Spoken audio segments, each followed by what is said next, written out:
আজকে 27 কল্যাণপুর প্রবন্ধক মণ্ডলের আমি গত 23 তারিখ আমাদের রাজ্যের রাজ্য সভাপতির হাত ধরে আমাকে মণ্ডল সভাপতি দায়িত্ব দিয়েছেন।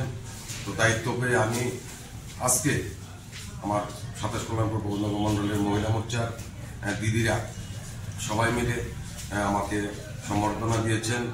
তো এবং ওনারা আমার পাশে থেকে এই মণ্ডলকে সারা রাজ্যের মধ্যে একটা সুন্দর সুঘটক মণ্ডল তৈরি করার জন্য তারা প্রতিজ্ঞাবদ্ধ হয়ে আজকে আমার সঙ্গে তারা কথা বলেছেন। তো আমি ওদের কাছে আশা রেখেছি যে আগামী দিন এই কল্যাণপুর মণ্ডল যাতে সারা ত্রিপুরা রাজ্যের মধ্যে আমাদের মহিলা শক্তি যারা মাতৃশক্তি, সেই মাতৃশক্তিদের দ্বারা এই মণ্ডল যেন একটা 1 নম্বর মণ্ডল হিসাবে আমরা সবাইকে নিয়ে কাজ করতে পারি, সে আশা বিশ্বাস আমি রাখছি।